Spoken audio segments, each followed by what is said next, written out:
the Southern Ohio Farm Show. This is Gigi Neal of OSU Extension in Claremont County, Agricultural and Natural Resources Educator. Well, I'm James Morris, the Agricultural and Natural Resources and Community Development Educator for the Ohio State University Extension in Brown County. Hello, my name is Richard Purdon. I'm with the Ohio State University Extension. I am the Ag and Natural Resource Educator for Adams County and the Community Development Educator for Adams County, Ohio. And I'm Brooke Beam, the Ohio State University Extension Educator for Agriculture, Natural Resources, and Community Development in Highland County. And we will be your hosts for the Southern Ohio Farm Show.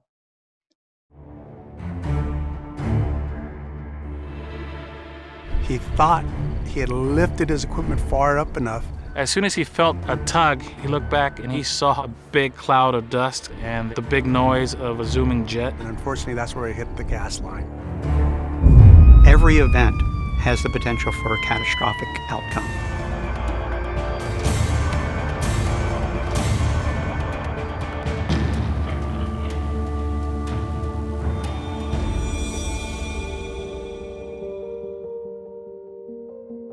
Hitting a pipeline or underground utility on your farm or ranch can impact your family for generations. Fact is, underneath much of America's farmland lies buried utilities. And these utilities may carry natural gas, oil, electricity, communications, or water. Any one of these utilities struck during a farming operation can cause dangerous consequences for you and your neighbors and the environment, impacting your farm for years. Underground utilities can be found just a few inches below the surface due to topsoil removal, erosion, and of course weather. Some are buried deeper, but it's never safe to assume the location or depth of underground utilities. The Diorigo brothers own a large family farm in Central California, and they learned firsthand the impact of hitting a buried utility. Our operator was ripping some ground that we had just acquired again. We knew exactly where the pipeline was and we had marked it ourselves. And when he came upon that area, he lifted the ripper. When he lifted it, it dragged slightly from the front end about 6 inches. And when he came across where the pipeline was, not knowing the depth of the pipe, he hit the pipeline, creating a quarter-size hole, and that's where the whole event started. Never assume that you know the location of a buried utility or attempt to mark it yourself. Regulations require that only utility company employees or its representatives are approved and qualified to mark a buried utility. A call to 811 will notify the utility operator that you intend to work in the area of their underground utility and provide them an opportunity to check the depth of the utility to determine if additional actions are needed, such as adding cover, lowering the utility, or other special requirements. Become familiar with your state one-call laws. For example, a utility company representative may be required to stand by to ensure work performed near a utility is done safely. De repente sentí que la Reaper se levantó un poquito, se sintió el golpe. Enseguida salió el gas. As soon as he felt a tug, he looked back and he heard the big noise of a zooming jet. En cuanto me di cuenta que se reventó la línea, sí me puse muy nervioso. Right after the incident, once our driver contacted his immediate supervisor, both the fire department and the utility company representatives showed up to secure the area to make sure that it was safe, and they proceeded to look for a way to turn off the gas so it wouldn't continue to leak out. Well, obviously, the most extreme dangers, we have a loss of life. There's a huge gas leak of sorts that has to be repaired because our communities are served through those pipes, and it may endanger or loss of service to those areas, which is not a good thing for anybody. When there's a fire, an explosion, when the natural gas ignites, the concussion actually is a wave that travels out beyond the explosion area that can actually knock people off their feet. So first responders can actually be knocked down by this. People in the area can be knocked down and become injured. It's not just natural gas that's under the ground, but we also have electrical lines under the ground. So if someone were to dig into an electrical line, they have potential for being electrocuted. So anyone that would then go up to that person to try to rescue them could also be electrocuted. And if fiber optic is ever struck, you can lose an entire 911 system for a very large area of the community. So it's vital to call 811 before you dig. The next thing was, how much damage did they cause? How much work that we have to do the necessary repairs. This incident had a major impact cost-wise, and it could have been worse if we would have had any injuries or other environmental factors involved. We changed our practices. We made sure everybody was aware where all the lines were at to make sure that an incident like this would never happen again. This pipeline was 6-7 inches deep, so from our operation, our ripping, our chiseling, including our disking, could potentially cause a line to rupture.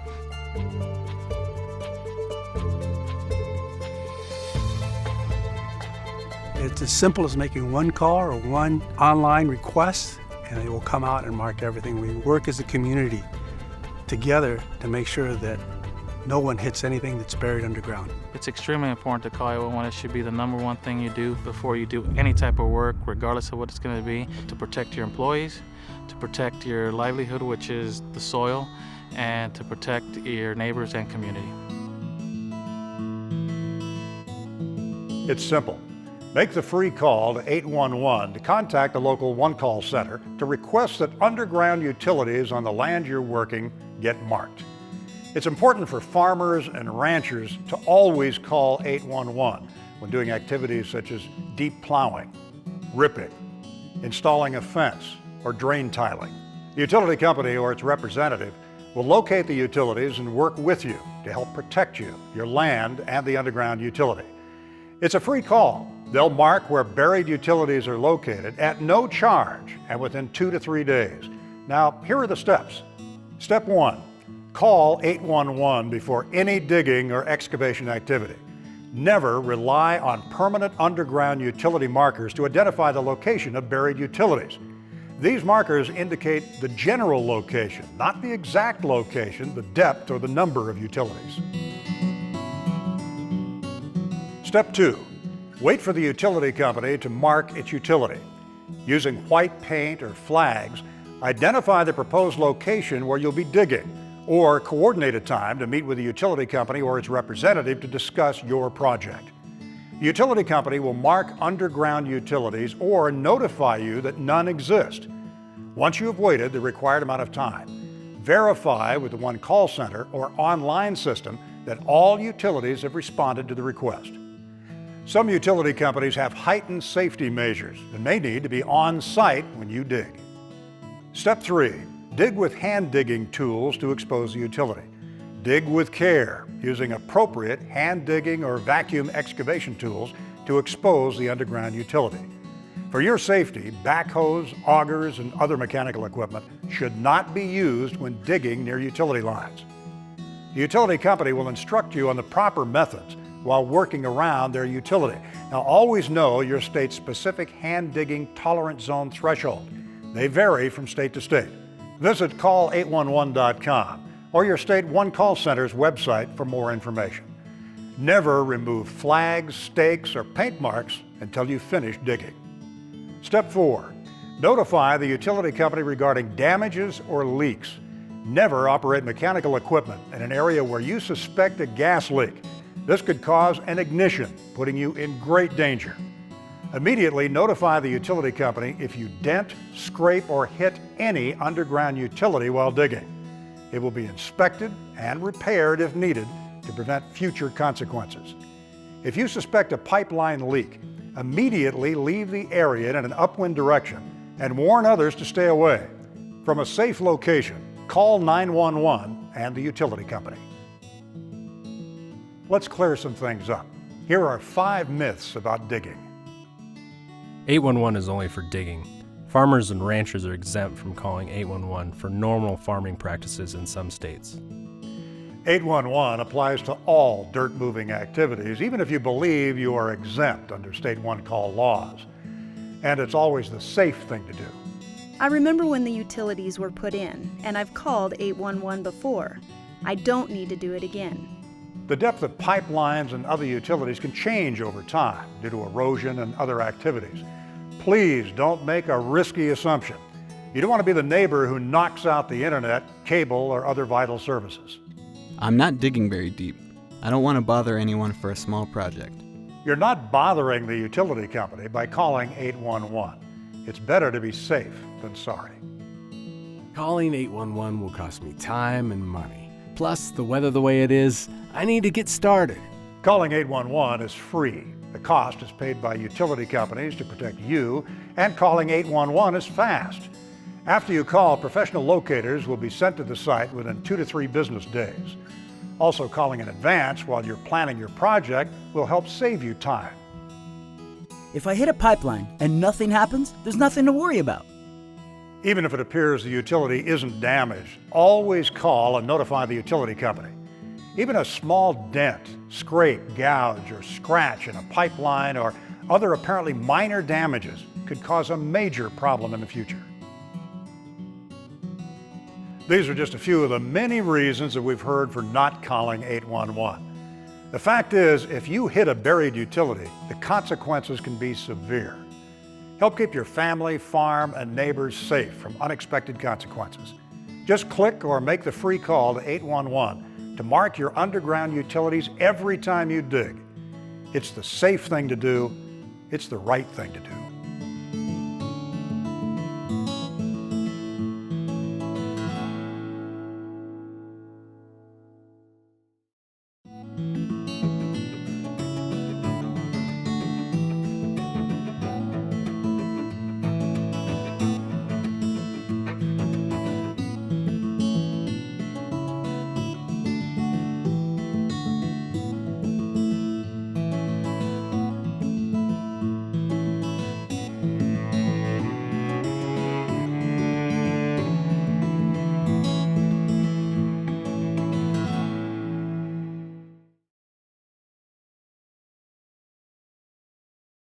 A couple of weeks ago, we met with the Equestrian Center at Wilmington College to learn a little bit about horses.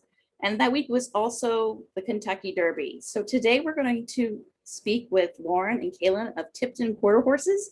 They reside here in Highland County. And can you tell us a little bit about your horse that you're showing and what makes it special, and a little bit more into your particular niche of horses? Sure. So I'm Kaylin. This is my daughter, or I'm Lauren. This is my daughter, Kaylin. And her horse is 5 years old. And it's extremely rare in that it has what's called a large heart. Most identified elite performers are found to have a larger left ventricle, which allows more blood flow to the heart. As they exercise, it makes their muscles stronger and it gives them more energy and oxygen during exercise. So with that breed, the horse's father, which is also called the sire, he has a large heart. He's the carrier, and that stud lives in Maryland. He's also considered a future fortune stallion, which allows us to go into future fortune competitions and not only win her money, but the money goes back to the breeder and the person who had the mare. Howling Corona, and he resides in Maryland. Her horse is called TQ Cash on Corona Chick.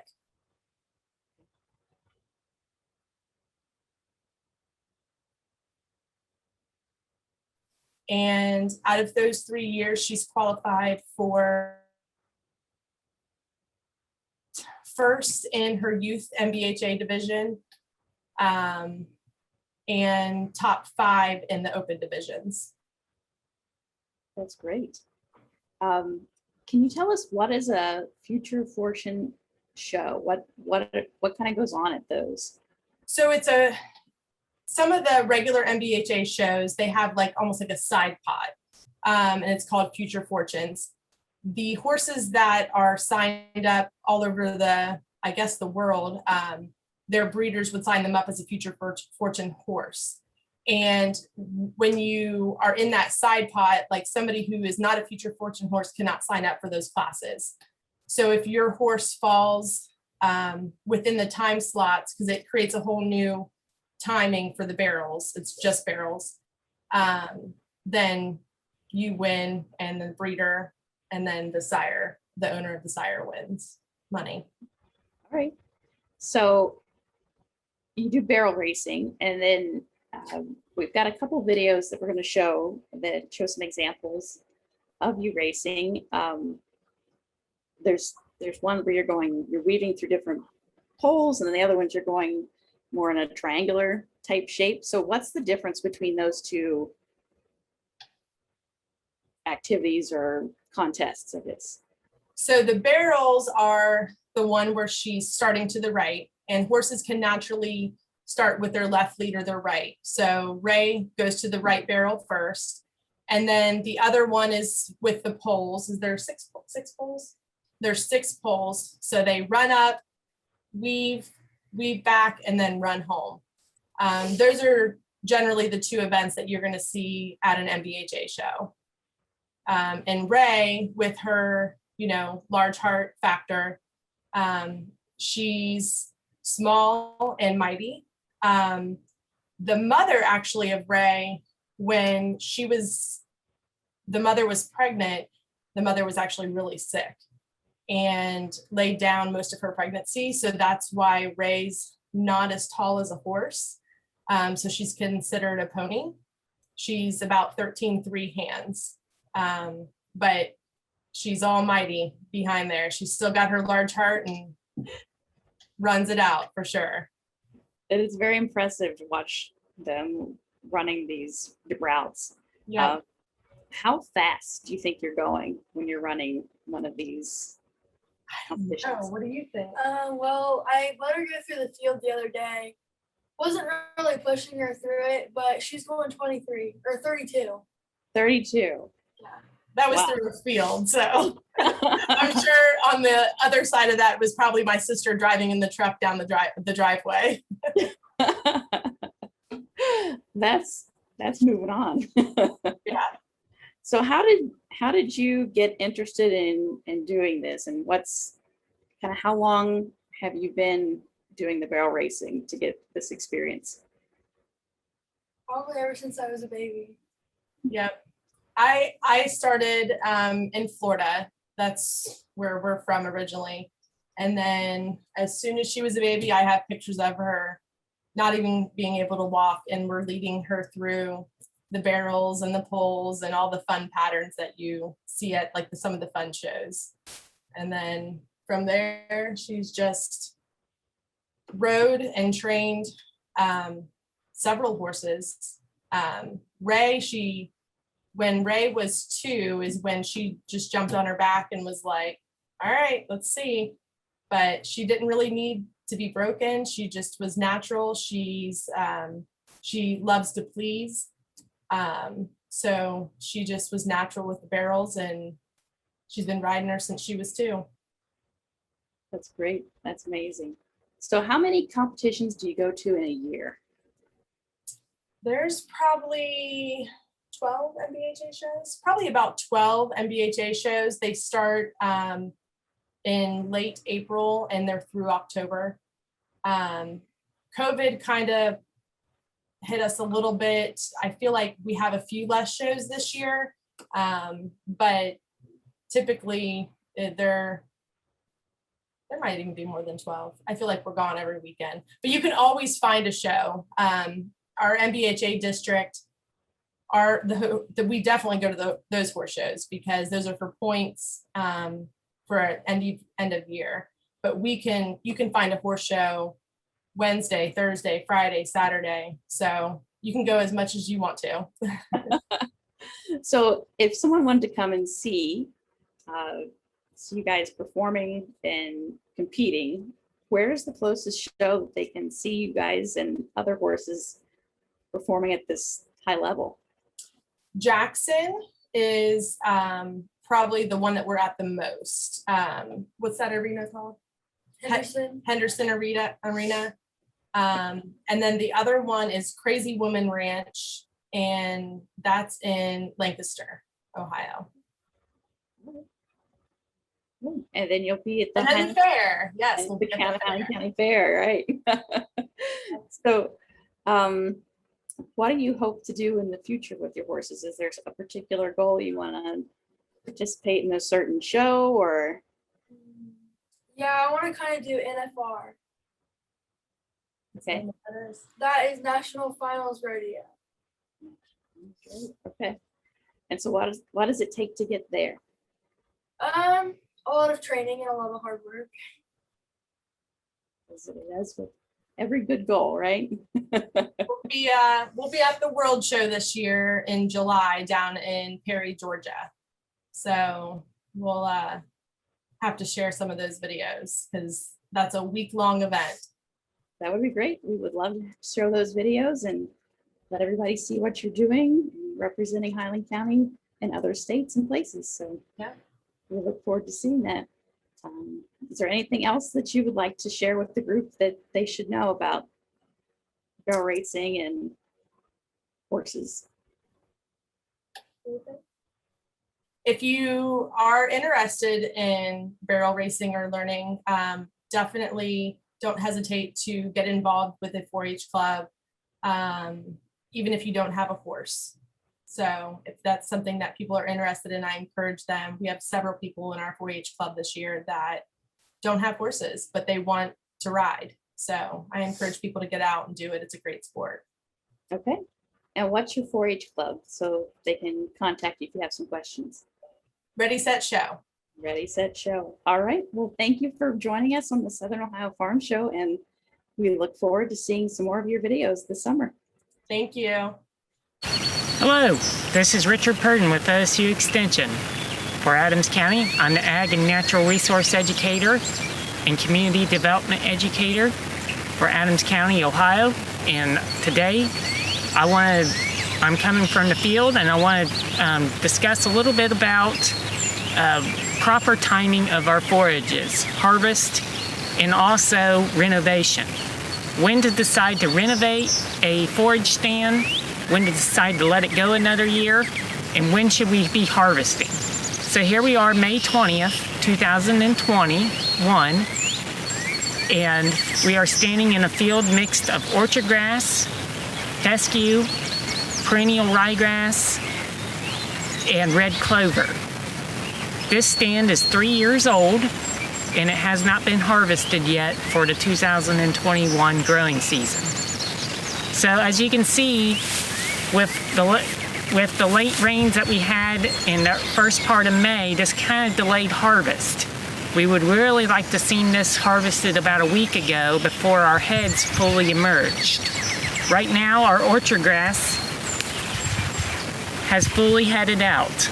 So the problem is with this, when our cool season perennial forages head out, they actually lose quality over time. The plant puts more energy into making seed and less energy into making leaves or forages. So the longer that this stand lasts or longer that it grows, the quality will actually decline. On the other side, as we let this grass grow, up to a certain point, we're actually getting more tonnage per acre. So it's kind of weighing the options between quality versus quantity. What do you want? Do you want quality hay and a little bit less yield, or do you want quality hay and less yield, or quantity of hay and more yield? So as you can look, we have a diverse amount of species, and like I said, this is the 3rd year of this crop. But we have lost a lot of our red clover. When we look through this field, we have very little bit of red clover. And the problem is with that is as we lose diversity in our hayfield ecosystem, I guess you could say, we lose the ability of those natural legumes to fix nitrogen, such as our red clover, our white clover, alfalfas, and sweet clover.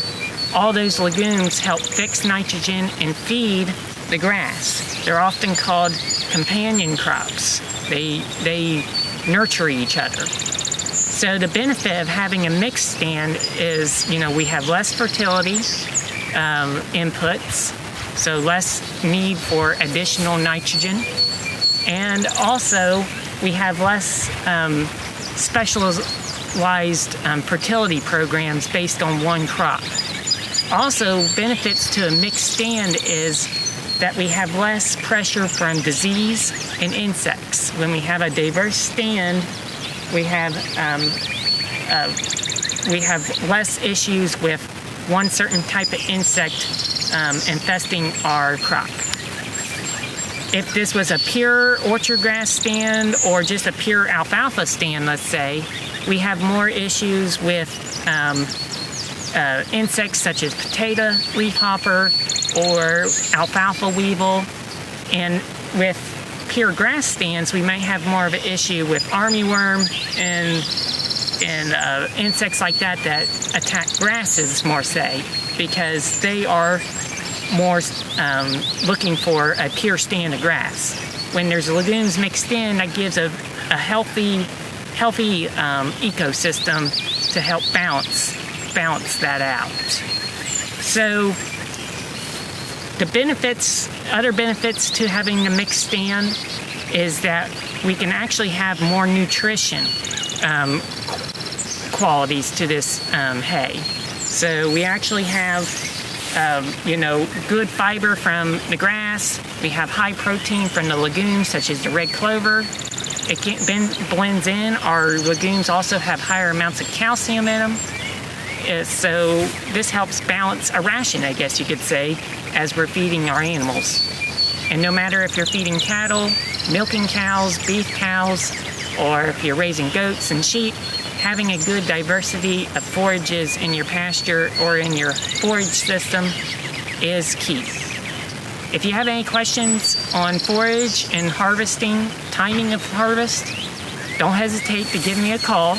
You can call me at 937-544-2339 and just give me a call and I can come out and do a field visit and see what's going on out in your fields and try and help you along the lines of good, proper forage management. Everybody have a great day. Once again, this is Richard Purdon, FOSU Extension, Adams County. I'm the Ag and Natural Resource Educator and Community Development Educator. Have a great day and enjoy this beautiful spring day.